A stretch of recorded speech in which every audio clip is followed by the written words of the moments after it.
Let us pray.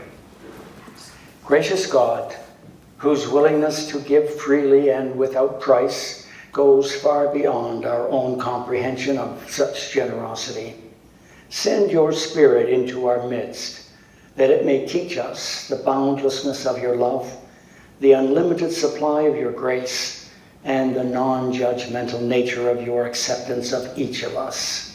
May we cease to strive to be worthy of your salvation and learn to accept it in faith. We ask in Jesus' name. Amen.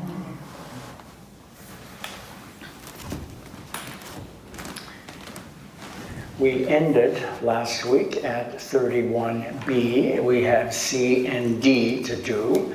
The theme of what I've numbered, saying number 31, is the mission of the disciples that Jesus sent his followers on, presumably, if we can trust this as an historical datum, during his own lifetime.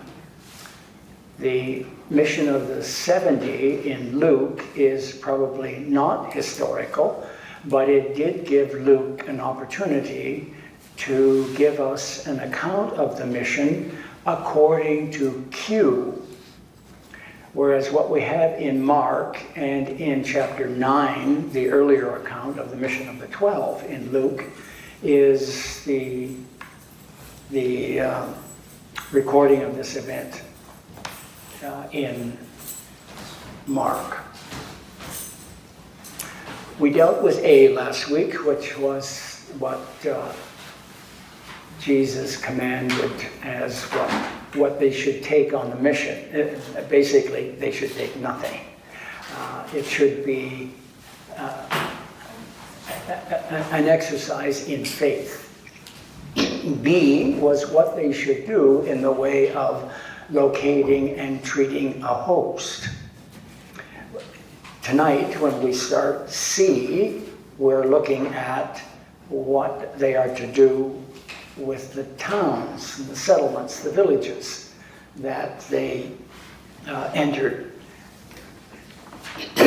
So let us begin with 31C. I can't tell you what page that is because it's my 43. My numbering is different than yours. I have the Greek, a lot of notes as well. 43. Okay, everybody turn to 43, 31C. Mark records, whatever place does not welcome you or they refuse to listen to you, as you leave from there, shake off the soil that is under your feet as testimony against them. When we turn to Matthew's account, he mixes it somewhat. Instead of saying whatever, he has whoever. He doesn't mention the word place, but he then continues, does not welcome you or listen to your words. An additional word here in his text, but essentially he's agreeing with what Mark says. As you depart that house or town. In Mark, we were dealing with a place. Here, Matthew specifies a town, at least I've translated it, town. The words that are used here cover everything from a village to a city. So, everywhere else where we have information about Jesus, it seems that he did not go into the only two cities that there were in Galilee, that is Sepphoris and Tiberias. He limits himself to some of the larger towns like Capernaum, and otherwise villages. So I've chosen the word town, but there's also the word house, which we actually treated in 31b. So Matthew's mixing his text here. Shake off the dust from your feet. I've tried to translate very carefully here because I want you to see both the exact similarities between two texts, but also the minor differences. So what's the difference between soil and dust? It doesn't really matter, except that Mark uses one word and Matthew uses another word. And we want to watch that because that's going to be significant when we look at some other texts. Verse 15 in Matthew, "Truly I tell you, it will be more tolerable for the land of Sodom and Gomorrah on the day of judgment than for that town." That we did not see in Mark at all, so we want to keep our eye on that when we take a look at Luke, which is next. So in chapter 9 of Luke, which is therefore the mission of the 12, Luke has wherever. This is quite interesting. Mark had said whatever. Matthew says whoever. Luke says wherever. Now keep in mind, of course, these are English phrases that I've chosen to translate what are three very closely related words. They can almost be translated the same way, but they are different. And so for you to be able to see that there is a difference, I'm trying to be imaginative with the English. It doesn't change the meaning in a lot of ways, but what it does, it points out to you that Matthew and Luke, when they are borrowing Mark, and it's equally true of Q, feel quite free to edit. And it's important that we note that. Because if they were using Mark and Q, where we can identify it, slavishly, that might indicate that they were holding these earlier documents in some kind of already a sacred position. They are using them as sources, the same way as we modern historians would use sources. That is, we have it in front of us, and then we write up our text, and we may change a few words. What we're after is the gist of what the document before us has. And that's what Matthew and Luke frequently do. To continue with Luke, wherever they do not welcome you, he doesn't mention in this first line what he's talking about, a town or a house or an individual, but in the next line, as you depart from that town. So we can see here that we are looking at Luke's borrowing of Mark chapter 6, verse 11. Shake off the dust from your feet as testimony against them. As testimony against them is clearly from Mark. He uses the word dust, the very same word that Matthew uses, interestingly, rather than the word soil that Mark has. And yet, I've told you from the beginning that most scholars are not at all convinced that Matthew or Luke knew each other. So here we have a case of Mark uses one word, Matthew and Luke uses another word, but it could be a coincidence or it could be a sign of Q. Let's watch for Q. In the next line, I've got Luke chapter 10, which is Luke's account of the mission of the 70. And this one we have something very different from anything we've read yet. In whatever town, now we're still talking about town, you enter and they welcome you, eat what is set before you. That topic we had actually discussed in B, but Luke here is repeating it. Heal those in it who are sick, and say to them, the kingdom of God has come near to you. On the other hand, in whatever town you enter and they do not welcome you, go out into its streets and say, even the dust from your town that clings to our feet we wipe off and protest against you. Yet know this, the kingdom of God has come near. So we have in the first three lines something we have not seen yet in Mark or Matthew, but in verse 10 we have at least that first line, almost exactly what we have in Mark. The next 3 lines, however, we have not seen before. Go out into its streets and say, even the dust, using the word dust, from your town that clings to our feet, we wipe off and protest against you. Verse 12, I tell you, it will be more tolerable for Sodom on that day than for that town. Just what we saw in Matthew. Now, when I come to give you the wording in Q, where do I get this?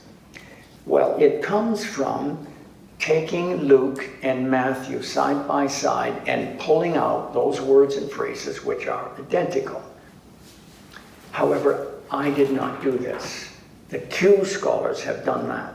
So wherever you read Q, this is not me making a subjective decision. I have accepted what the Q scholars have spent a lifetime working on. So it's more trustworthy than merely a subjective guess on anybody's part, for that matter, mine or any other New Testament, because there are only a handful of Q scholars in the world, but they have worked together. They have produced a translation of Q, and this is where I have. Now, having said that, the translation is my translation, but the Greek, they pulled the Greek together. So I'm translating their Greek version of Q. So if where I'm in error of translating incorrectly, not of choosing. The choosing was done by Q scholars. And this is what they say.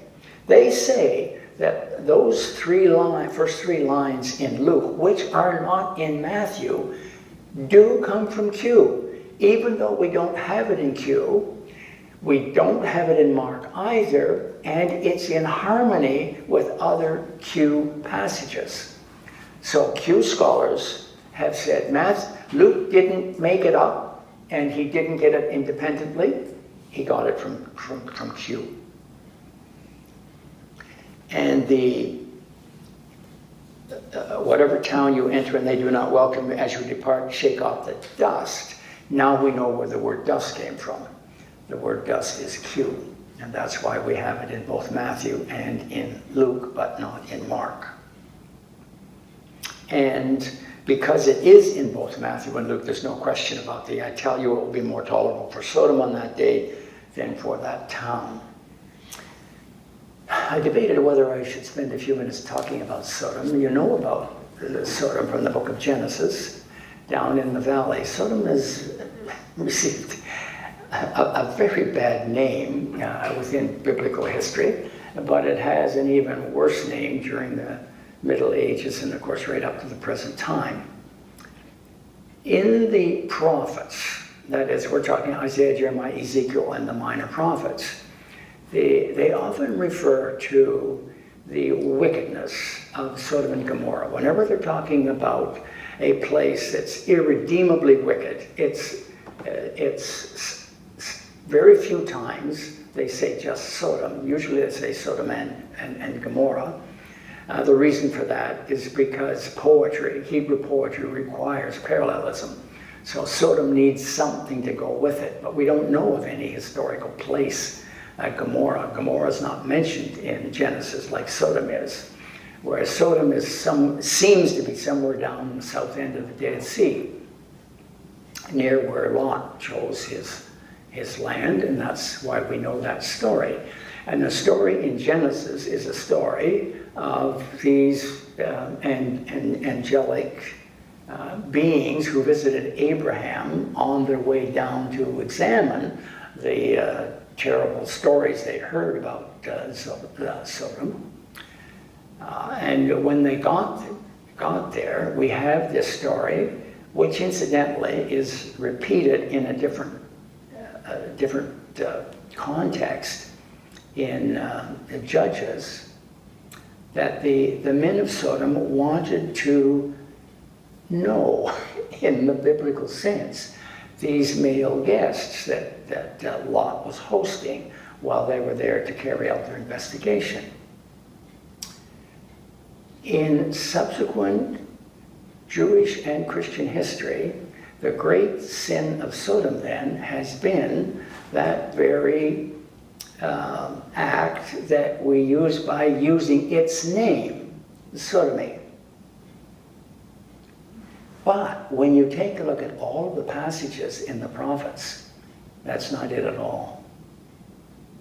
We don't know what it is. This is just one story that has somehow captured the imagination of the Middle Ages, and it's moved right on into the 20th. I hope we're rid of it in the 21st century.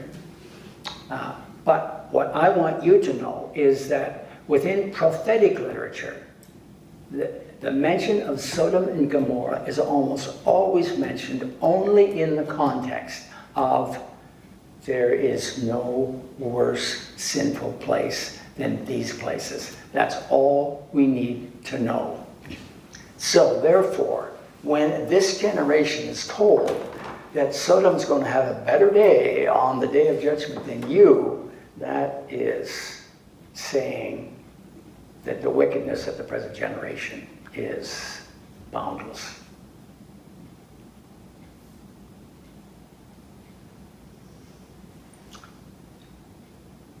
Thomas has a passage. When you go into any region,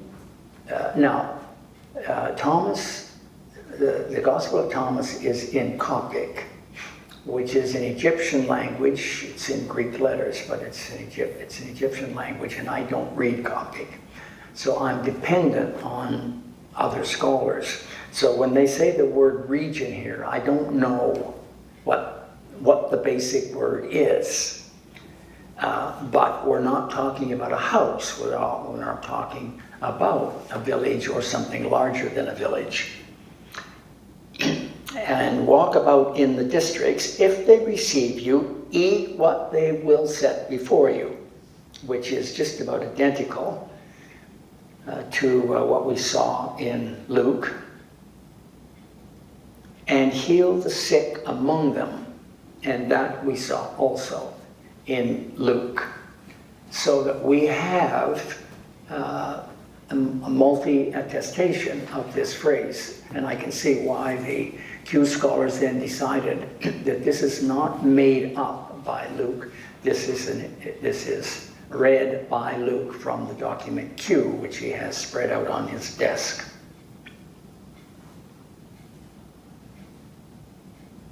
Now, when we come to Jesus, this is my work. I have to take the blame for any errors here.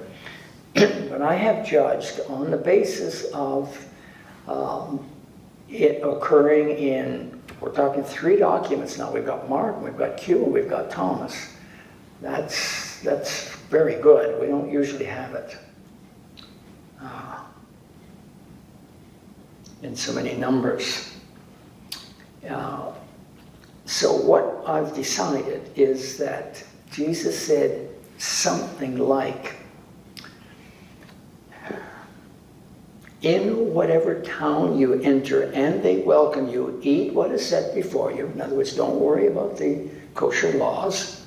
Heal those in it who are sick, and say to them, the kingdom of God has come near to you. I find this very believable out of the mouth of Jesus. That's what he did. So when he sent his disciples to do something, what do you expect it would be that he would have them to do? Well, it would be to preach and heal. And what does he preach? He preaches that the kingdom of God is about to come. And what does he heal? He heals whoever comes to him with a need to be healed. And then we come to the, in whatever town you enter and they do not welcome you or listen to you. Another judgment that I've made about Jesus' speech is, I may be reading too much into it, but I take the canons of Hebrew poetry. I think Jesus, knowing his Bible as well as he did, was steeped in Hebrew poetic canons. And one of the big ones is parallelism. You say something and then you say it again. It may be synonymous or it may be an antonym. And so whether you say something and you back it up by saying the same thing using different words, or whether you say something and then you reverse it. In prophetic literature, it tends to be a bolstering of what you said. So they are in parallelism. But think of the book of Proverbs. When you think of a proverb, it usually the first line is a positive one and the second one is a negative one. So Jesus, knowing the book of Proverbs, presumably, as well as he knew any book in the Hebrew Bible, would have said, in whatever town you enter and they welcome you, da-da-da-da-da-da. And then he would come back and say, in whatever town you enter and they do not welcome you or listen to you, as you leave from there, shake off the dust from your feet as testimony against them. And there is another, I don't think we've seen it yet, but there's another passage in which Jesus, after healing, tells the person healed to go and speak to the priest and make whatever sacrifice is laid down in the law of Moses as a testimony to them. This is the phrase that Jesus has used, I think, at least 3 times in the Gospels. So that's my conclusion about how you treat a town. You go and you preach the gospel and you heal their needs. And if they won't listen to you, then, to quote another part of the Bible, their blood be on their own head.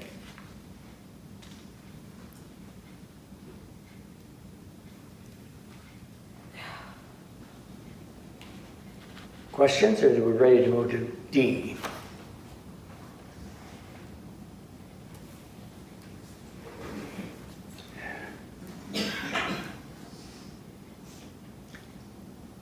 These are lovely phrases of 31D. Matthew says, look, I am sending you out like sheep in the midst of wolves. So be wise as serpents and innocent as doves. We need to separate these two. This is 2 sayings.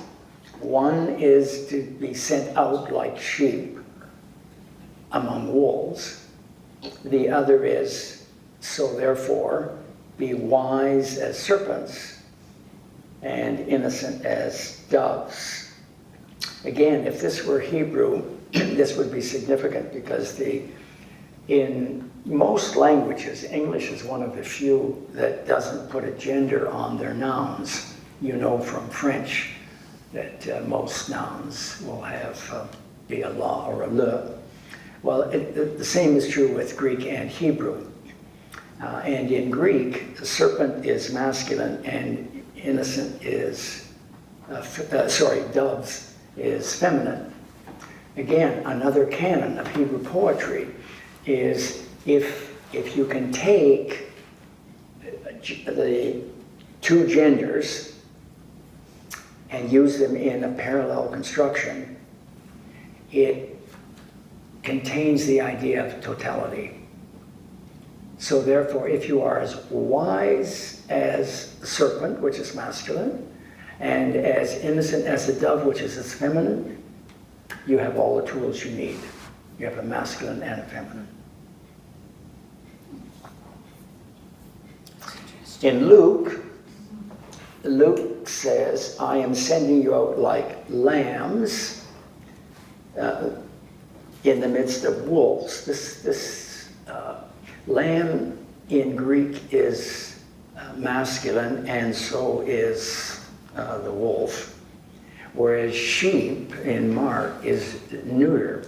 So there's a kind of sense in here in which Mark has changed it to at least move halfway towards a totality kind of saying. But he doesn't say anything about being wise as serpents or innocent as doves. Therefore, Q scholars have concluded that Q has only the first half of Matthew's statement, I am sending you out like sheep in the midst of wolves. When we come to Thomas, we have something in English, it turns out to be identical to Matthew's second phrase, be wise as serpents and innocent as doves.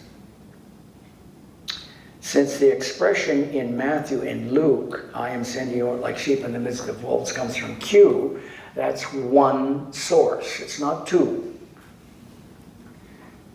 But the expression wise as serpents, though it does not come from Luke, it comes from Matthew and Thomas. And those are two different sources.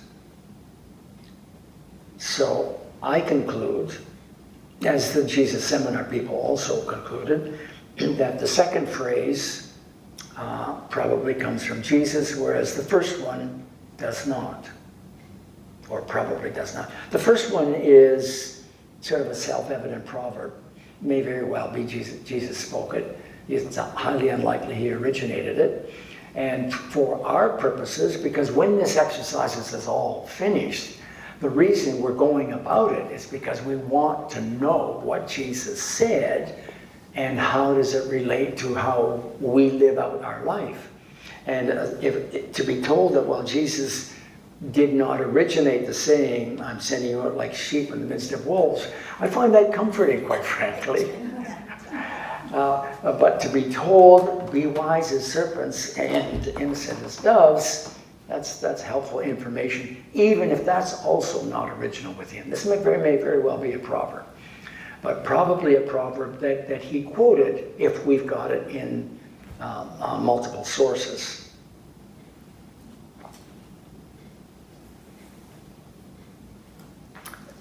Another point about the sheep amongst wolves, it suggests that the Christian missionary effort was meeting opposition, which certainly was widespread in the early post-resurrection Christian missionary work. But we don't know that much about any missionary venture that Jesus sent his disciples on, but other than disputes with Pharisees, we are not aware of any persecution per se in Jesus' lifetime. The crucifixion aside, there was no persecution in the lifetime of Jesus with either him or his disciples. Now, following number 31, we have a series of sayings, none of which are judged to be authentic for one reason or another. So we don't have to take a lot of time unless you feel they are authentic. Linda's been getting after me about not giving you an opportunity to ask questions, but I do hesitate from time to time. And so take those silences as a chance to ask questions or make a comment. I mean, surely you can't agree. When we come to some of your favorite, I know that we're going to come to at least 3 of my favorite sayings, and it turns out they're not authentic. Very depressing. You must feel the same, and therefore don't hesitate to defend it. This story about the Syrophoenician woman, in the early pages I gave you back at the beginning of the spring session, I said we would not be dealing with those stories, those narratives in which something happens and Jesus talks to people when they come up to him. Because if you pull out what Jesus said, it doesn't really make a lot of sense without having that story. And I'm not a New Testament specialist, and so I don't have any training or expertise in knowing what stories about Jesus scholars accept as historically reliable or not. I personally do not have the tools to decide that, nor do I have the years left in my life to acquire them. Whereas the words are something else. My training is in Hebrew language, and if I take these Greek words of Jesus and put them back into Aramaic or Hebrew, I feel I'm qualified to make some kind of judgment. So I've stayed away with stories. But every once in a while, in the heart of a story, there is something Jesus says that either we really want to know whether that's authentic or not because it says something about Jesus, or it's a saying which, even though it is in a specific context, taken out of context and used by us, it could be helpful in the way we lead our life in a Christian manner. So in the case of the Syrophoenician woman, we're dealing here with the faith of a Gentile. I've stated at the beginning, based on having completed the study before I began to teach it, that Jesus himself did not conduct a mission amongst the Gentiles. And even in this story, Mark has Jesus going off into the Tyre and Sidon region more as a break from the heavy involvement in healing and teaching that he had been doing in Galilee. But while he's up there, this Syrophoenician woman comes up to him with faith way beyond anything that Jesus has experienced within Galilee itself, and asks for her child to be healed. Well, there are a number of questions about this story. One is, Luke leaves it out completely. Matthew slavishly follows Mark. There's nothing in John, and there's nothing in anyone else's words in the New Testament to suggest that Jesus was ever up there. And Mark gets all fouled up. When Mark does have Jesus come back, he has him, I was using the example of going from Toronto to Barrie by taking a shortcut through Hamilton. So that Mark's evidence is shaky that Jesus even was outside any Jewish territory. So the whole question is, the whole story is questionable. Secondly, how would a Syrophoenician woman during Jesus' ministry itself have learned about Jesus? One can understand 3, 5, 10 years later, a missionary arriving in a place and, yes, we've heard about Jesus, but this is too early. Jesus has only been operating for a few weeks by this time. How could someone hear about it and have that kind of faith without ever having seen any evidence herself? And thirdly, look at what Jesus said. In Semitic culture, a dog is a dirty, filthy thing. Dogs are not pets. Even in modern day Arab villages, dogs are not pets, they're carburetors. That's why you keep them. But they run wild. So for Jesus to say, let the children be satisfied first, okay, that's fair enough. But in this context, what he means is the Jewish people. Let the Jewish people first, then you Gentiles.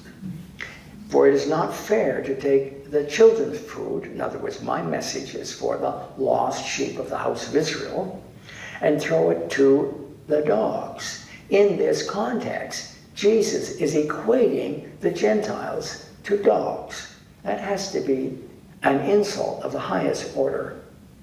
And yet, we have seen, and we will see even more so, Jesus is constantly being criticized for eating with Gentiles, sinners, and prostitutes.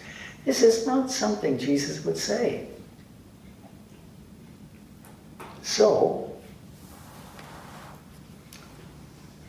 to be told that this woman's, I suppose as a fourth we could talk about the unlikelihood of this, we could call this a miracle, I guess, this healing. In other cases, when we have more detailed stories of Jesus exorcising demons amongst Jewish people, he's there in the presence of the individual. This is by remote control. We will have one instance of a Jewish person, but otherwise, this is also not the way that Jesus normally performs an exorcism. So on at least 4 counts, I and almost all New Testament historians take this as not authentic. Peter's confession. In Mark, we have Jesus asking his disciples, "Who do people say that I am?" We wonder why Jesus would ask this, but if you accept, as I've accepted, that Jesus is a human who cannot read minds quite the way that the editing of these stories suggests, and certainly couldn't read the future, might be curious about, well, how well is my message going across, do you think? You guys have been out spreading around. Well, what do you hear? And so they gave him 3 or 4 answers. And he said, yeah, but what about you? What do you think? Well, Matthew and Mark has the disciples just give an answer, "You are the Messiah." And Luke plays it down completely. But Matthew has Peter say, "You are the Messiah, the Son of the living God." And instead of being told to be quiet, as we are in Mark and Luke, Matthew goes on with this long passage. Fortunate, and remember, fortunate is my translation of the word blessed, are you, Simon, son of John, for no human source has revealed this to you, but my Father in heaven. Well, we know from our examination of all other evidence from the first century that the early Christian followers of Jesus did not realize Jesus was the Messiah until after the crucifixion. It is impossible that this was known in the lifetime of Jesus. This is something that is deduced at the end of Jesus' ministry, not in the midst of it. I tell you, verse 18, you are Petros, which means rock in Greek. And if we could jump to John, chapter 1, verse 42, which I don't know whether it's further down your page or over the page. In verse 42 of chapter 1 of John, it's written, he brought him to Jesus. So I've given you the context. Andrew brought his brother Simon to Jesus, who looked on him, that is, Jesus looked on Simon and said, you are Simon, son of John. You are to be called Cephas.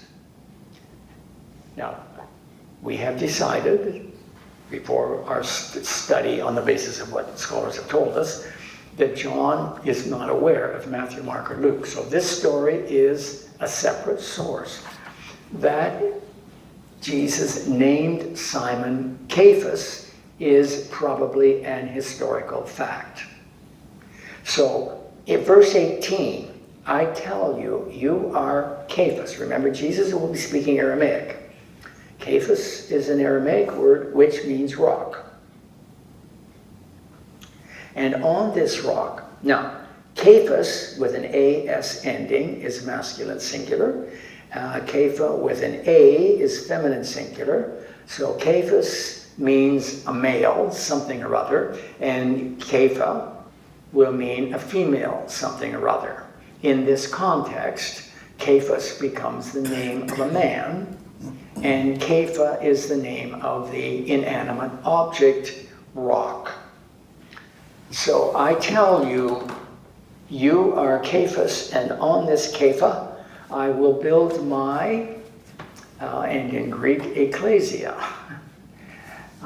This word ecclesia is related to our English word ecclesiastic, which means in Latin, church. In Greek, it just means an assembly, a council meeting. But this word occurs only here in this verse and in the, is it in the very next verse? And in chapter 18, verse 17, when another passage, which you're going to realize is inauthentic because it's talking about problems in the early church, so much so that Matthew actually uses the word church and sort of gives away the anachronism. So because this is a Greek document, we actually don't see the word Cephas or Kepha. We see the word Petros. OS is the masculine singular ending, and rock, Petra. A in so many languages happens to be, even in Hebrew, it happens to be the sign of feminine singular. So it works very well. So I tell you, you are rock with a capital R. And on this rock, I will build my church. Now, I don't particularly need to get into a discussion as what is meant here, because Roman Catholic tradition, of course, says that the church was built upon Peter. But Protestants argue, and part of their argument is merely to be anti-Roman Catholic, is that no, Jesus wasn't saying the church is built on Peter the rock. The church is built on what Peter said. That is, Jesus is the Christ. The church is built on the foundation that Christ is Lord. The very first creed that we find in Paul's letters to the Corinthians, Christ is Lord. This is the rock on which the church will be built. Now, what I'm suggesting is that it's irrelevant, because Jesus didn't say it at all anyway.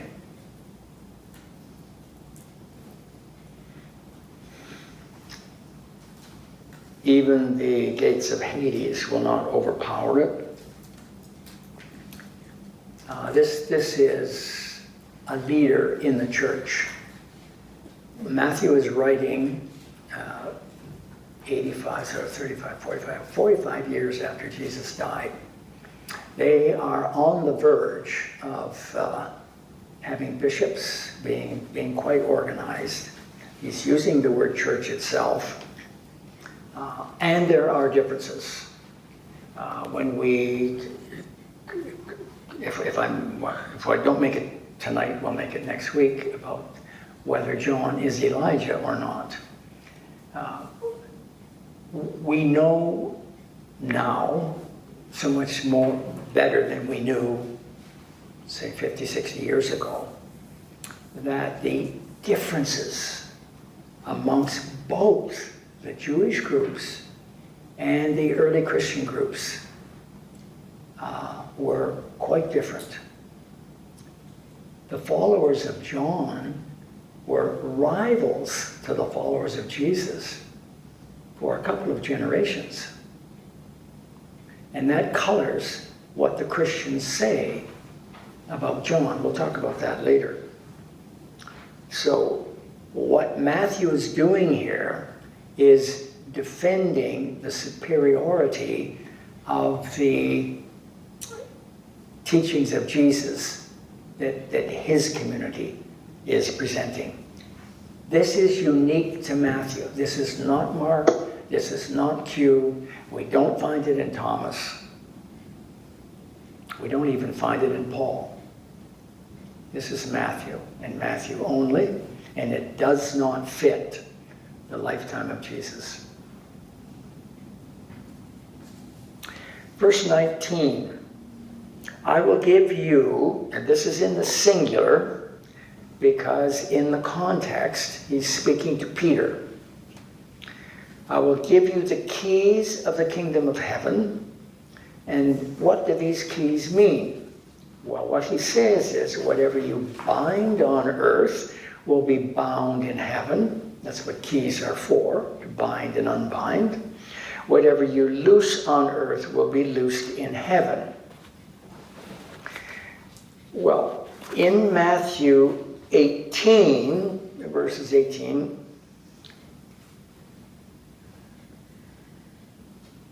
we find very same words, but when I translated the Gospel of Matthew for you, when I came to that chapter, rather than translating it exactly the same way, I interpreted. We have the same words in Greek, but I translated whatever you... The context is different. In chapter 18, he is talking about the church.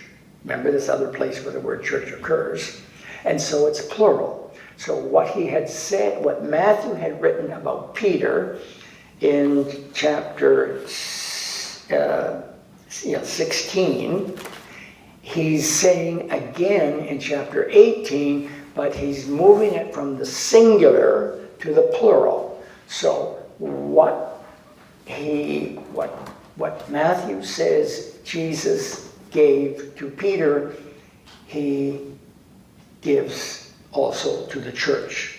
Whatever you bind on earth will be bound in heaven, and whatever you loose on earth will be loosed in heaven.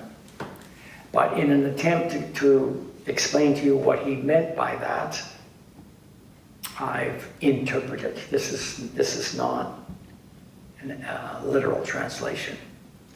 Whatever you disallow on earth will be disallowed in heaven. Whatever you allow on earth will be allowed in heaven. And take a look at verse 20. Or let's look at 19. Let's do it in order. If two of you on earth are in agreement about any matter on which you have sought guidance, your decision will be accepted by my Father in heaven. For where two or three are gathered together in my name, I am there in the midst of their deliberations. This is one of my favorite passages that I have lived by all my life, but it is the early church leaders wanting to impose their leadership on the followers. This is not Jesus. Jesus gave us his teachings. It's not for us to say, you know, Jesus, we've got problems you never mentioned, and a couple of us have gotten together, and this is what we think. And who are the two that got together? Well, the Pope and the chief cardinal. I don't think that's at all what Jesus meant. And I don't think I don't think if Luther and Calvin got together and agreed. Mind you, if they ever got together and agreed, maybe it would have been with Jesus' approval. But the early reformers split practically from the beginning. So there just isn't the kind of agreement that Matthew's suggesting that Jesus has that much faith in the early church. Remember, Jesus didn't think there was going to be any church. The kingdom is coming. It's just about here. And when we get to the end of our study, which is a whole year away, maybe a year and a half, we're going to see that Jesus himself may have become a little impatient about the end and attempted, like Judas, to precipitate it. But that's for next year. So, can we move on, or do we want to defend the Roman Catholic or Protestant interpretation of this passage? Remember, I'm a loser here too. I lost my verse. I always thought that was for a part of the thing for house churches at one time. I thought they used that piece of scripture to say If this had, people started gathering. yeah, if this had been quoted by Paul, yes, it would have. But it sure sounds to me like the bishop and the deacon in Antioch deciding, Matthew, when you write up that book you're talking about, would you slip in this passage here?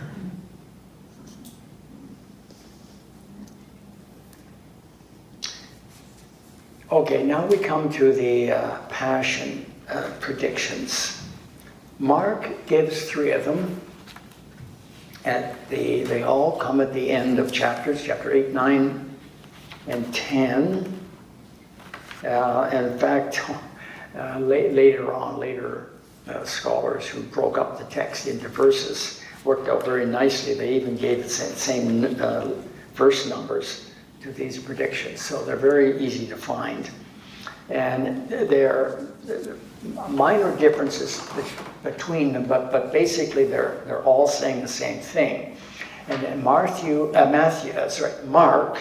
has them written in at the end of the Galilean ministry. Jesus is now on his way to Jerusalem. And Mark has this theory about the obtuseness of the disciples. They never seem, in all the evidence, that the real evidence that they've got about the disciples in the lifetime of Jesus, they never really seem to understand that he was the Messiah. Well, of course they didn't, because we now know that it wasn't until after the crucifixion and the resurrection, whatever the resurrection was, that the early followers came to believe that Jesus must have been the Messiah that we were looking for. We were just looking for the wrong kind of Messiah, and that's why we never recognized him.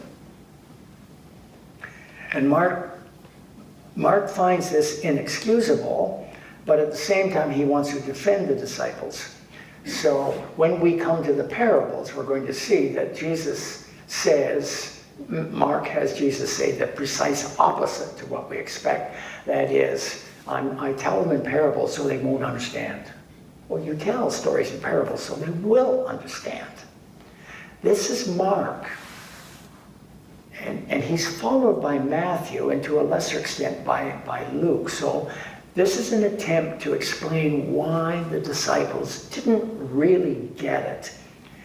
Why did they flee at the time of the crucifixion? If they knew the crucifixion was the great saving event of history, why in the world weren't they there? It's because they didn't come to that conclusion until afterwards. So, Mark puts in these explicit predictions of the Passion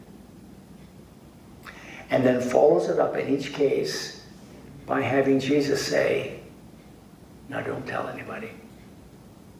And not only didn't they tell anybody, they actually forgot what he said.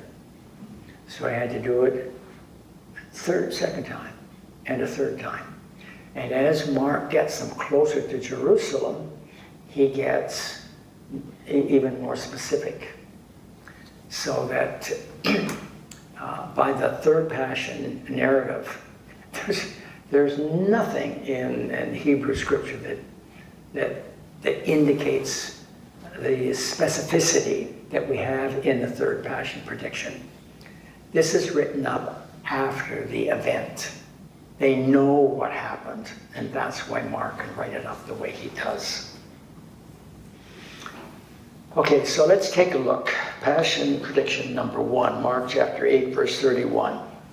Mark does not quote Jesus, he gives it as a report in the third person. That's why I haven't printed it in italics. Jesus began to teach them that the Son of Man, and this is always a major problem for me, as to whether I put this in lowercase or uppercase, must undergo great suffering, be rejected by the elders, chief priests, and scribes, and be killed, but after 3 days rise. Okay, point number 1, Son of Man. Is Jesus talking about himself, or is he talking about the Son of Man from the book of Daniel?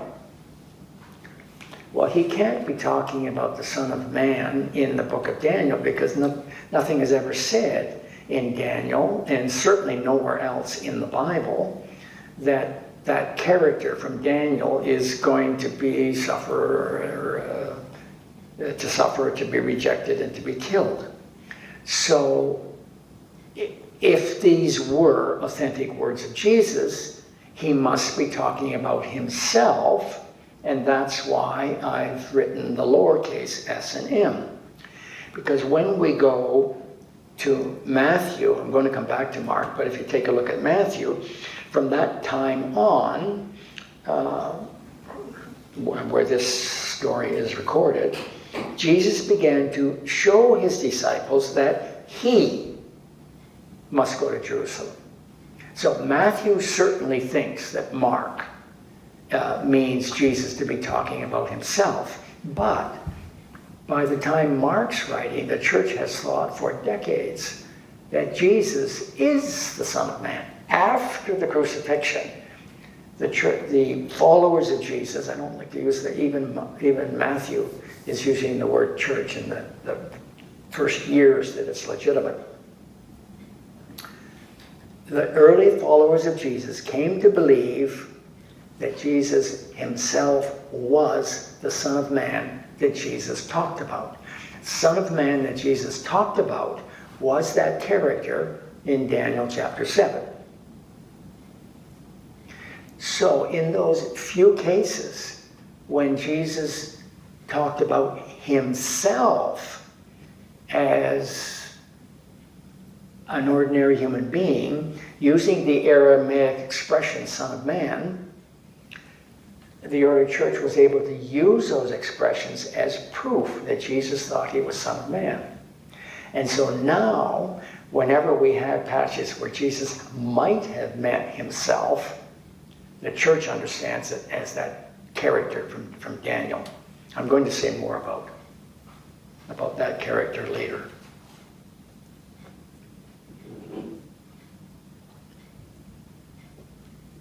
Point number 2, at the end, Mark says, after 3 days. Well,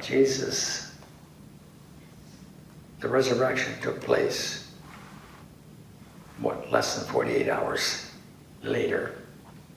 So when we come to Matthew, notice at the end of Matthew, but on the 3rd day, so Matthew corrects Mark, and then when we get to Luke, Luke follows Matthew on the 3rd day. So they both recognize that as they've come to understand the resurrection, the resurrection took place on the 1st day of the week. And that would be not 3 days later. It's actually less than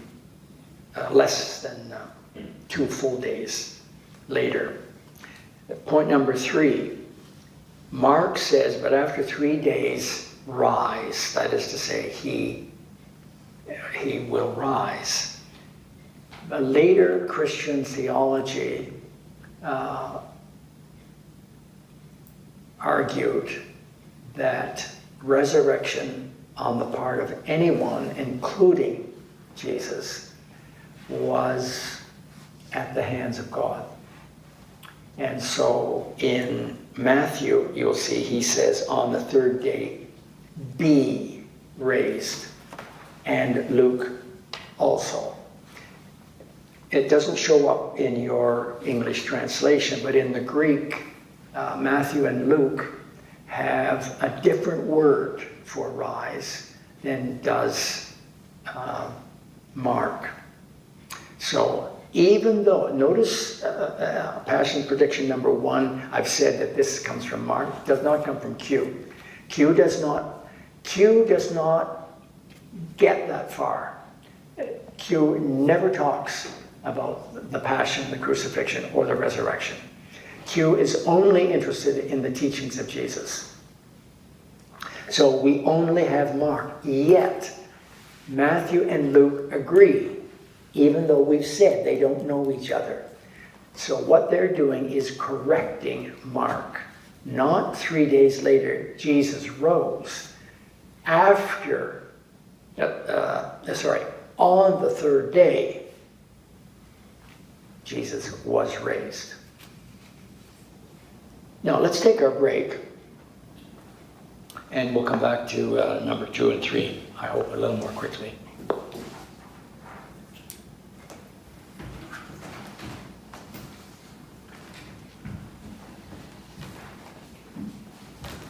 If you haven't got any questions, you at least need to stand up and stretch.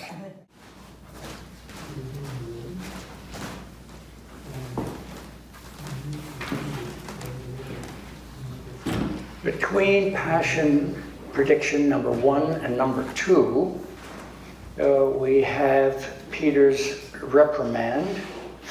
It's no more likely to be an historical reality than the discussion of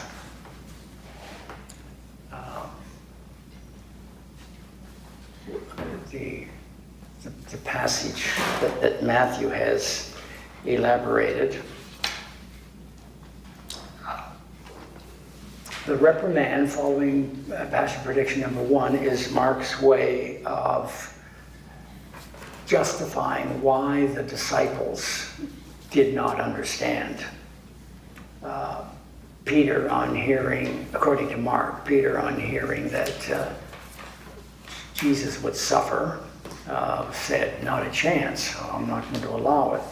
And so we have this outburst on Jesus' part, get out of my sight, Satan, for you are not setting your mind on the affairs of God, but on the affairs of humans. This is a concept that did not arise for a few years after the crucifixion, when the followers of Jesus struggled with the idea that that God's Messiah should have suffered. There's nothing in the Hebrew Bible to suggest that the Messiah should suffer. The best that they could do was go to Isaiah 53. Isaiah 53 is that long, rather beautiful poem about the suffering servant. We don't know. I say we don't know. We certainly don't know for sure who the servant was, but in fact, it probably was the prophet himself, the prophet who composed that poem. But it was taken by the early followers of Jesus as a description of Jesus' suffering, along with a number of psalms, like Psalm 22 and Psalm 69, and then individual phrases. And anything that fit what actually happened to Jesus was taken from wherever they could find it in the Hebrew Bible. And then once they found a passage, like Psalm 22, for instance, there were descriptions in Psalm 22 that historically may never have happened, that are now made to happen.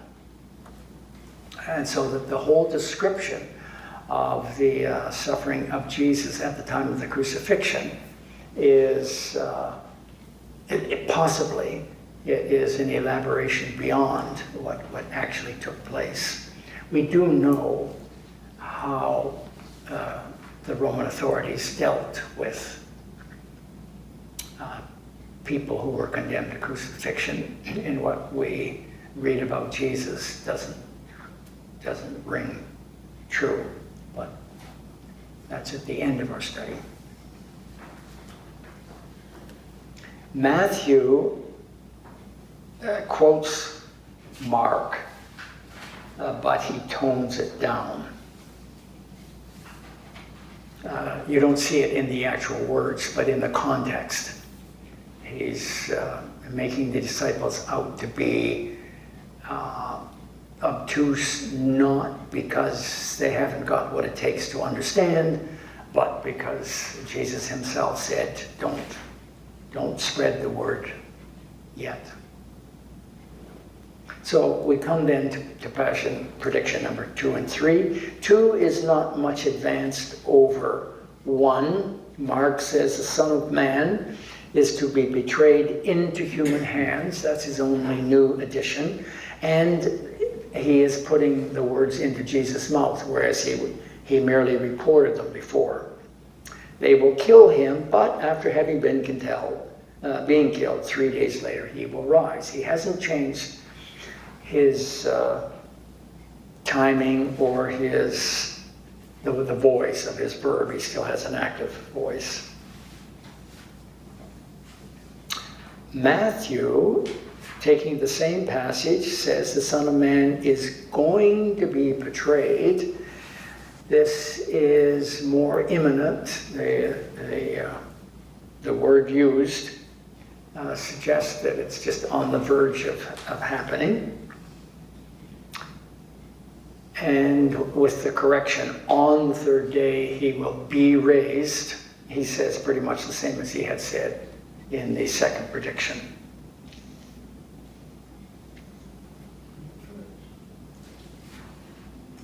It's when we come to prediction number 3 that Mark is getting more specific. The Son of Man will be handed over, and handed over is a technical term, which I've tried to be very careful to keep. A number of places it's translated in traditional translations as betrayed. Son of Man will be betrayed. But what Mark is carefully followed by Matthew and Luke, is suggesting that Jesus is handed over. He goes from one authority to another authority. And there's one case where he's handed over, to be handed over by Judas. I had to break down and translate that as betray, but it's actually the same verb. So he will be handed over, obviously by Judas, to the chief priests and the scribes, who will sentence him to death. They then will hand him over to the Gentiles, meaning the Romans in this case, who will mock him, the Roman soldiers, spit upon him, flog him at the command of Pilate, and kill him. But after 3 days, he will rise. Mark, consistently in all 3 predictions, gives Jesus the power himself to rise from the dead after 3 days.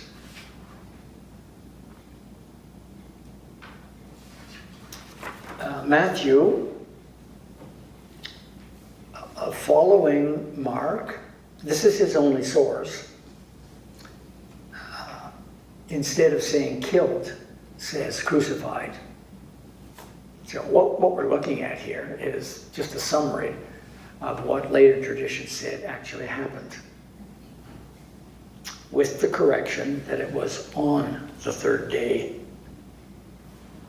that he was raised. But of course, because this is a prediction, it's in the future tense. Matthew, in a different context, states this, but it's not a part of a prediction. Well, I guess it is a prediction, but it's not a full Passion prediction. It's just announcing that the Passover is here. That means that it's time for the Passion to take place.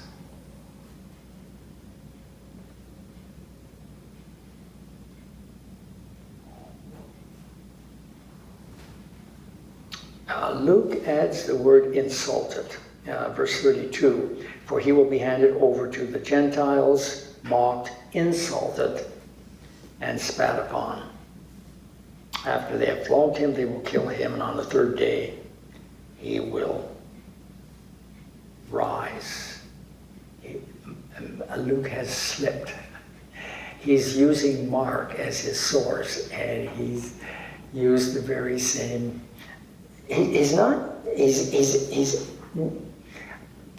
probably the reason that he's got the active voice is that reading the text, and this is sort of proof that he's actually got the text in front of him.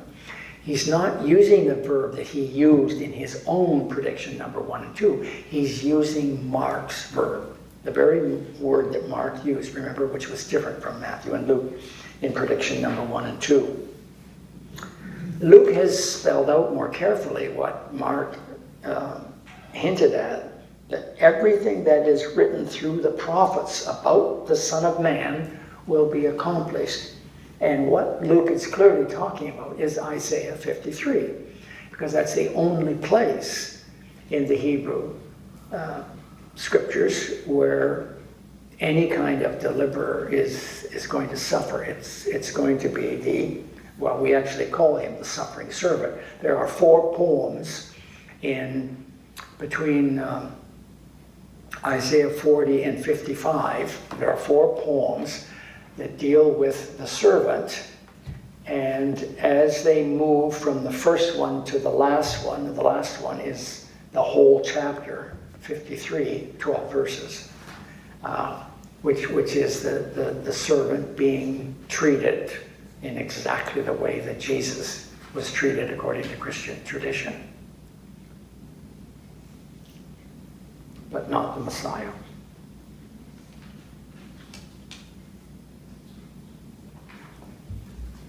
So, we conclude that none of the predictions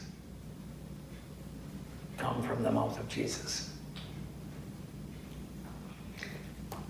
Which brings us then to saying number 32.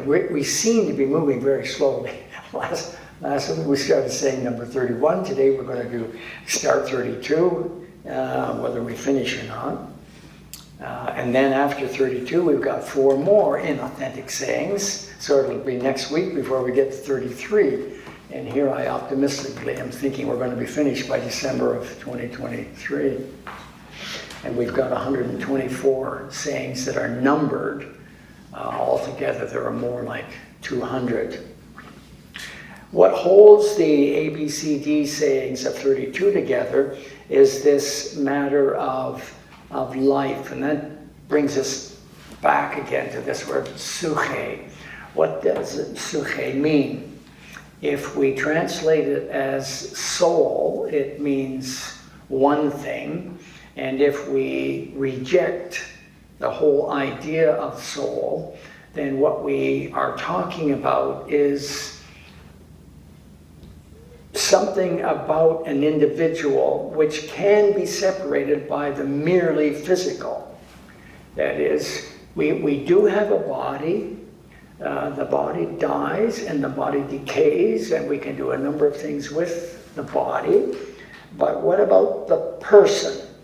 And within Hebrew psychology, and notice psychology is the word psyche, within Hebrew psychology, the person is more than the body, but within the Hebrew Bible, they don't talk about life after death as explicitly as we find it in later Jewish writings and in obviously Christian writings. The idea of life after death for an individual was known by the Hebrew writers for centuries, but they rejected it until the Maccabean persecutions of 167. They begin in 167 and BCE, and they are so severe that people are dying for their faith. They're being persecuted, they're being tortured, not because they've rebelled against the king, not because they've committed any kind of crime, not because they've lived lives that are immoral, but precisely because they are carrying out all the laws of Moses. And this absolutely baffled people. How can God allow this to happen? Now, they were aware of life after death. So at this point, they sort of gave up and said, there must be something to it. So from Daniel, there are 12 chapters to the book of Daniel. Daniel is the last book written in the Hebrew Bible. And in chapter 12, verse 3, we have the writer of the book of Daniel saying that there will be a resurrection for some. This is the first step. Those people who have been tortured, punished, and killed without any of the rewards that ought to go to a morally upright, law-abiding person will be raised and given all the rewards that were coming to them. And all their persecutors who got away literally with murder, died happily and wealthily, will also be raised, and they will be punished appropriately for their behavior. But there's nothing yet about a general resurrection. But somewhere between 167 and the time of Jesus, and you're talking 150 years, you can imagine what can happen in 150 years. By 150 years, there has developed the idea of a general resurrection. That is, everybody will be raised and judged, so that those who haven't lived according to the standards, well, within Judaism, let's say the laws of Moses, and those that have will be rewarded and punished accordingly. And we will see this in some of Jesus' parables. So the Jewish people were divided, and you know this just from your general reading of the New Testament. The Pharisees believed in resurrection, the Sadducees did not. So the Sadducees were holding on to old traditions that go back 200 years or more, whereas the Pharisees were more advanced. They were willing to accept newer interpretations of Scripture. This is where Jesus and Jesus' followers got into trouble with the Pharisees, because the Pharisees were interpreting some of the laws of Moses in a way that Jesus did not think was just and fair. And so these two movements, the Jesus movement, we call it the Jesus movement, not the Christian movement, because the Christian movement suggests Messiah. The word Christ means Messiah. But there were followers of Jesus, and there were the Pharisees. What we do know from reading the letters of Paul, that there was also a John movement, but we Christians tend not to think about that too much, but the evidence is there. So that even outside of Phariseeism, we still have a number of other traditions, most of which were wiped out when the temple was destroyed. Any Jewish form of religion that was dependent upon the sacrificial system no longer existed after the possibility of making sacrifices ceased to exist. And the two champions that remained after the year 70, the destruction of the temple, Phariseeism and the Jesus movement. The Jesus movement was stronger and more successful than the John movement. These are the two. They are now rivals. And for about the next 30 years, they were bitter rivals. And we'll see that when we come to the sayings again. woe to you, Pharisees, hypocrites. This is the early church talking. This is not Jesus. Jesus could well have been a Pharisee. Okay. Mark chapter 8, verse 34, 32a saying, if anyone, now I have a major problem here. I'm trying to be inclusive in my language, and so one of the easiest ways of doing this is whenever we have a singular in the Greek, it has to be masculine, feminine, or neuter. There is no neutral. Well, we're talking about human beings, so neuter won't work.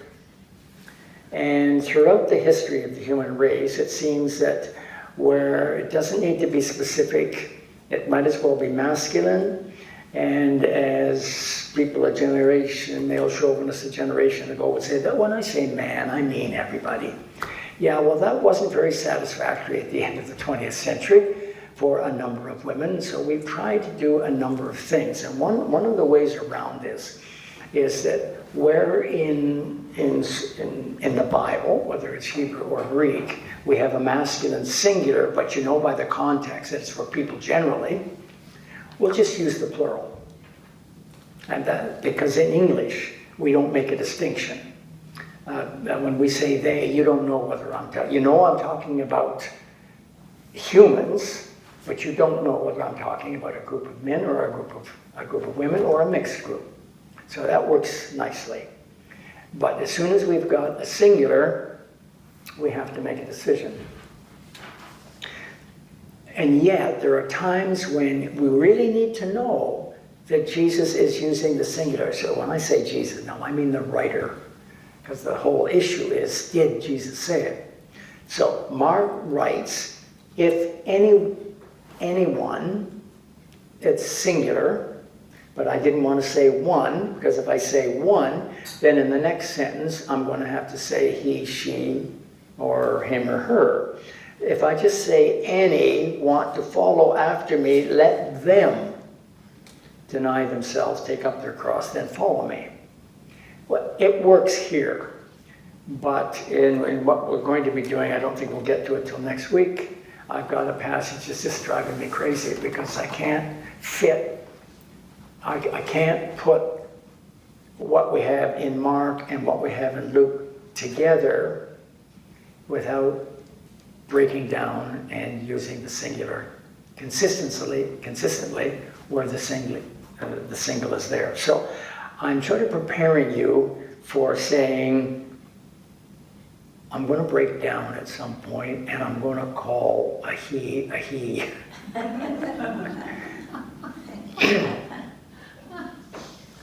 If it's a nice context, then I'll say she. Okay, so Mark has, if any want to follow after me, let them deny themselves, take up their cross, then follow me. Verse 32 is actually a different speech for those who want to save their life, and this is the word suche, who want to save their life will lose it. But those who lose their life because of me and the good news will save it. And what are we talking about here? We're talking about the real person. We are not talking about the soul. In this particular verse, take it out of context. Yes, you could. For those who want to save their soul, no, even here it won't work. We'll lose it because you can't lose a soul. That's the whole definition. A soul can be punished after physical death, but as we use that word, it can't be destroyed. Which is a church doctrine. It's not, in my opinion, it's not biblical. Because when we get to the book of Revelation, I think the lake of fire at the end of the book of Revelation is so misunderstood. To be placed in the lake of fire is to be annihilated. That is not a place of punishment in the book of Revelation. And yet that's the origin of our fiery hell of the Middle Ages. A hell is not even a biblical idea, though you'll find it in your English Bible because it's mistranslations of the various words. I used the word Hades here just earlier. Hades is often used for hell. Hades, even in Greek, is not hell. Gehenna is not hell. These are all specific places.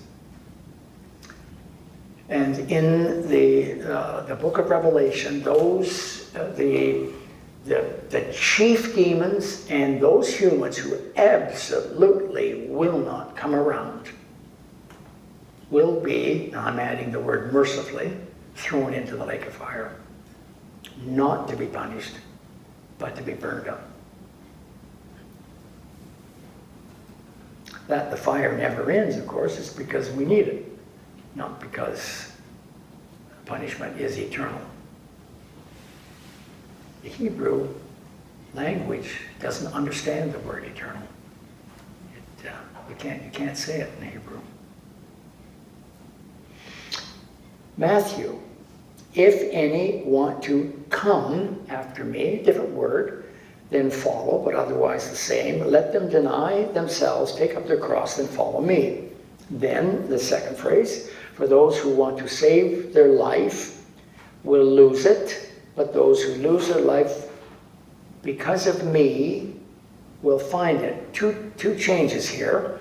One, Matthew does not say, and the good news. The good news, by the way, is my translation for the gospel. Matthew doesn't have, even though he's using Mark, he drops it. It's not a case of his source doesn't have it. He drops it. Why does he drop it? And instead of saying, we'll save it, he uses the word, we'll find it. Just keep that at the back of your mind, and we'll take a look at Luke. If any want to come after me, Luke is using the same verb that Matthew used. Let them deny themselves, take up their cross daily. This is an additional word on Luke's part. Then follow me. Then we come to the second one. And remember, these are two different sayings. For those who want to save their life will lose it, but those who lose their life because of me, and then he introduces a specific pronoun, that person will save it. So he has a different word from Matthew, which means that he's not quoting Q, and he uses the same one as Mark. This brings to our attention the fact that every once in a while there is a minor similarity between Matthew and Luke. So here we have, if any want to come after me, both Matthew and Luke say come, whereas Mark says follow. And yet, you will notice by the heading, 32a, Discipleship, Saving Life. I've changed the title, by the way. What do you have as a title for 32a? Oh, I reprinted it. Right. Yeah, that's right. You do have the same. But if you go back to what I gave you last spring, that gave a summary of them all, I've actually changed the title. It's clearer in my head now than it was a year ago as to what was Q and what was Mark. So there is no Q. Therefore, for Matthew and Luke to have a different word from Mark, but the same as each other, says what? And this is a huge debate amongst New Testament scholars, because there are some scholars that don't accept the idea of a Q document, that one or the other, usually Luke, borrowed from Matthew. Now, they've got even bigger problems, but at least that that solves the question of, well, why do they have the same? No one has come up with a really satisfying answer. The best answer that we have is coincidence.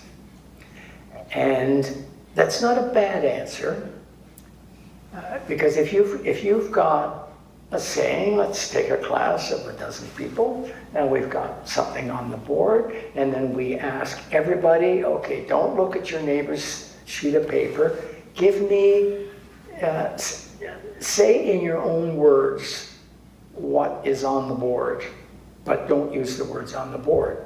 Of the 12 of you, if there were 12 of you, there would be one or two who did not work in collaboration. They weren't sitting beside each other. They chose the same words. Coincidence. Just a coincidence. The problem is there are a lot of them. But they are short. Like it's one word here, and it's another word somewhere else. If you're quite critical about the text the way I am, now I'm quite capable of looking at the text as a scholar rather than as a believer. So therefore, I don't find it nearly so difficult to accept that there are other documents that they use, that this is the way they worked, this is how you do things in the Aramaic or the Greek or the Hebrew language. And this is going to happen. And over 200 sayings, if we've got 50, 60 single words that fit. I may not be happy with that theory, but it's the best theory that we have, and the alternatives don't work. It just if Luke had borrowed Matthew, there are sayings in Matthew that are so much in agreement with Luke's prejudices. Why didn't he borrow it? Well, he didn't borrow it because he never saw it, and the other way around. So you will see that from time to time.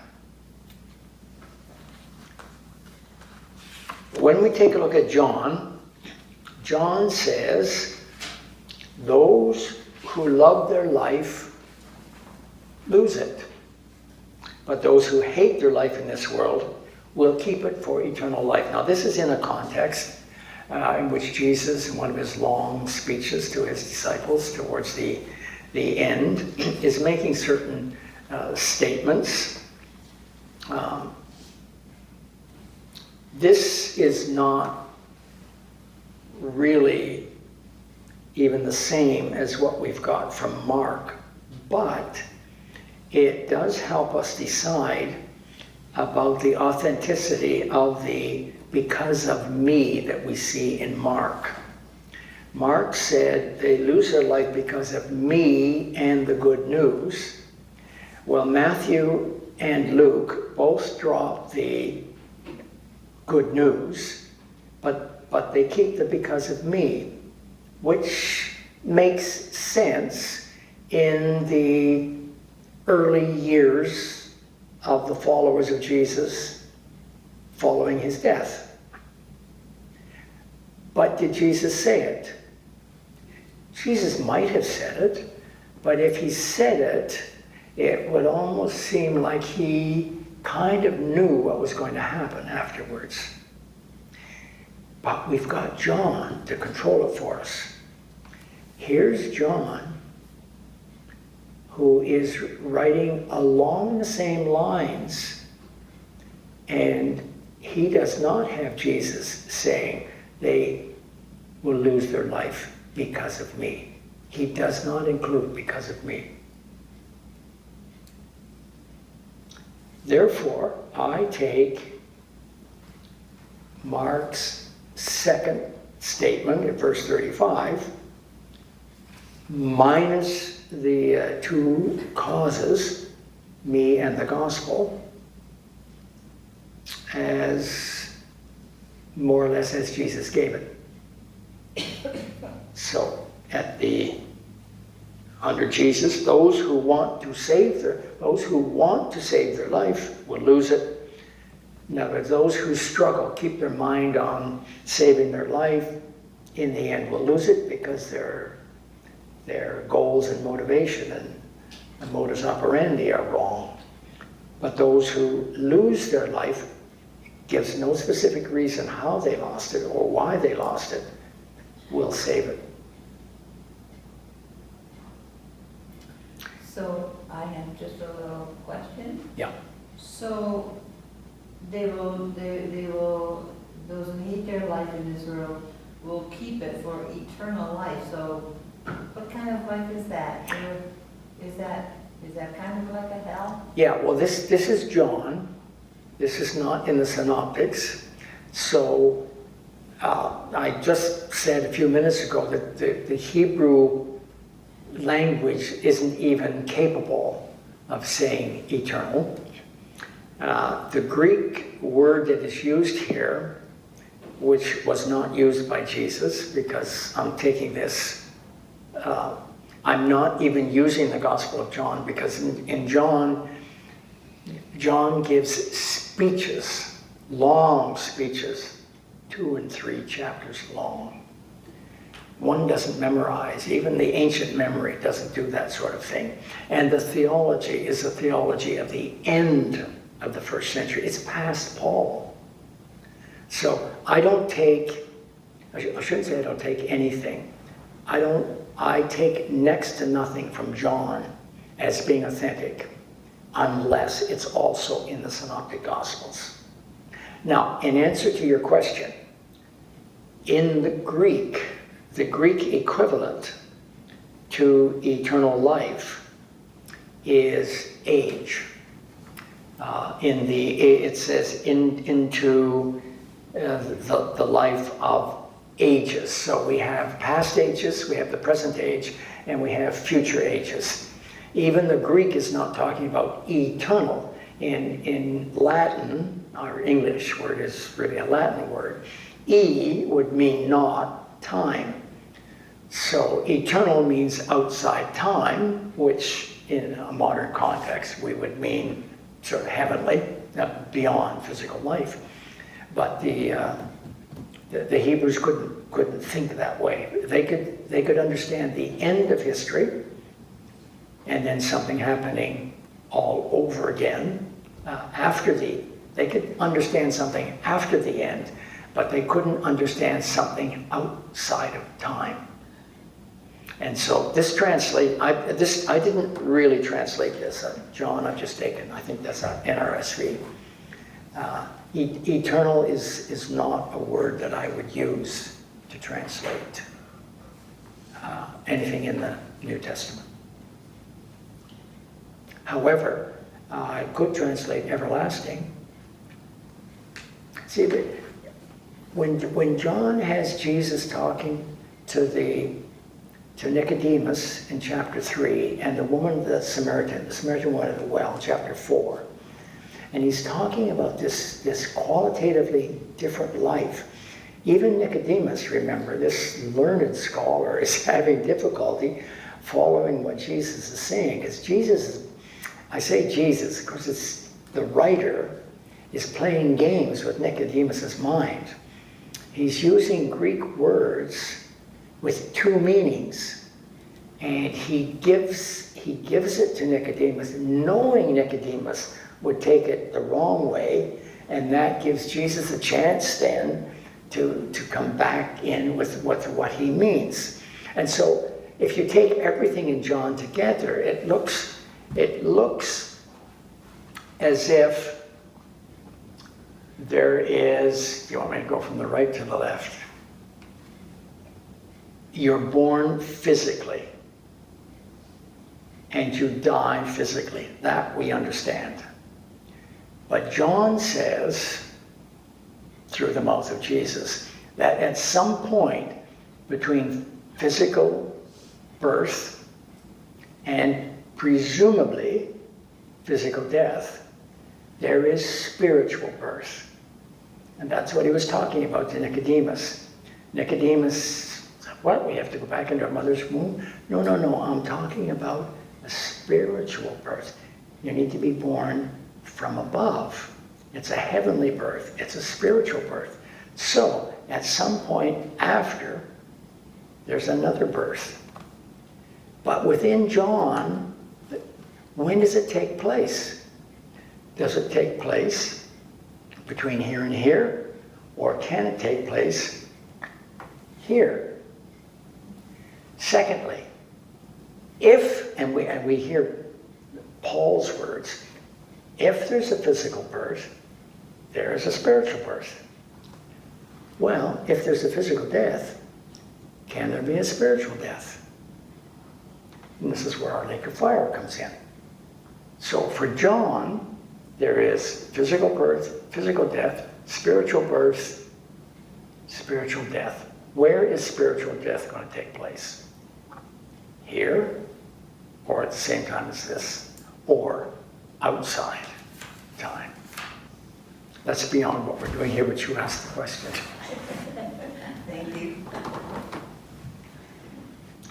Notice that I do not take the A saying, if any want to follow after me, let them deny themselves, take up their cross, then follow me. Jesus did not say that. Jesus knew nothing about the cross. Jesus did not expect to die on the cross. Jesus might have expected to die. We'll discuss that next year. But crucifixion, just like the suffering of a Messiah was impossible to think. Nobody would think along those lines. Crucifixion was the most horrid form of punishment. That's why the Romans used it. They got it from the Persians. The Persians introduced crucifixion. It's meant to be a deterrent. It's painful. And it's hard to imagine you'd have to be the Son of God to choose to demonstrate your love for humankind by accepting that form of death. From a strictly human point of view, whatever Jesus was planning to do when he went up to Jerusalem, it was not to be crucified. Because he was crucified, the followers of Jesus felt that it had to have been ordained, preordained. It must be there in the Hebrew Bible. And you can look all you like in the Hebrew Bible. You'll certainly never find the word crucified, but you will find this description of Isaiah 53. You'll find these laments of poets whose life was so caving in on them that they wrote up these words using simile and metaphor, exaggeration. Well, this is all been taken as literal predictions of the Messiah. They're not about the Messiah at all. They might work out as descriptions of what we thought might have happened to Jesus. The other thing is, how do we know what happened to Jesus? The disciples fled.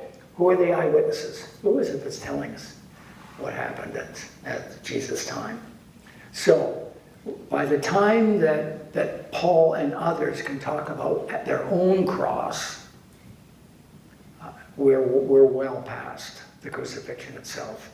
So, the first verse in each of these has arisen from the early church, not from Jesus. But the second one, about goals in life. Another thing that we're going to realize by the end of this study is that many of the things that we judge to be authentic sayings of Jesus, we still don't have the context. So we can't be 100% sure what he meant. In the context in which the evangelists used that saying, we sometimes can realize that Jesus did not mean what they thought, but we're not 100% sure of what Jesus meant. And I would say this is one of those. That Jesus said, those who are caught up in themselves are going to be losers. I could well imagine that. What he specifically meant when he said this. And remember that we're not arguing that these are the exact words that he used. there might be a couple of crucial words that he used that we've lost. It wasn't me and it wasn't the gospel, but it might have been something else.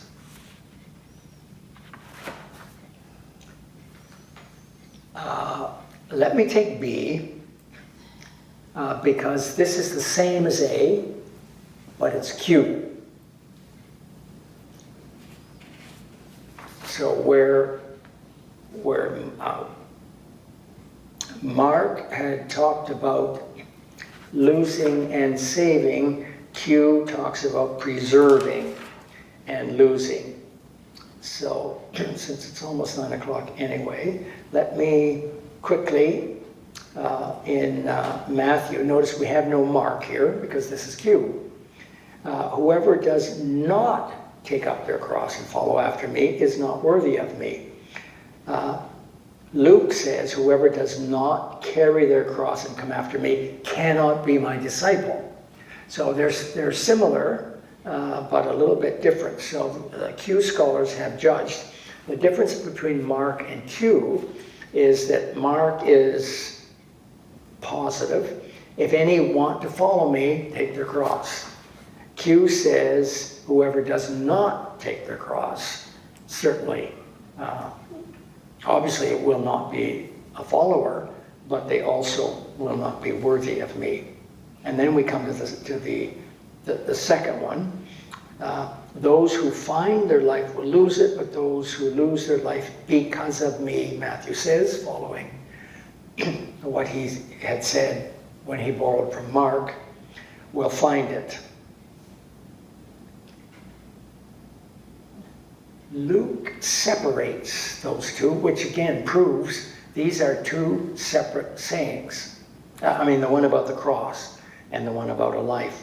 So here in Q, if you look at what we've got for Jesus, Jesus also does not make the saying positive or negative about the cross. And the only difference is he uses the word preserve rather than find. Whoever seeks to preserve their life will lose it, but whoever loses it will preserve it. So these are the same, which therefore gives multiple attestation.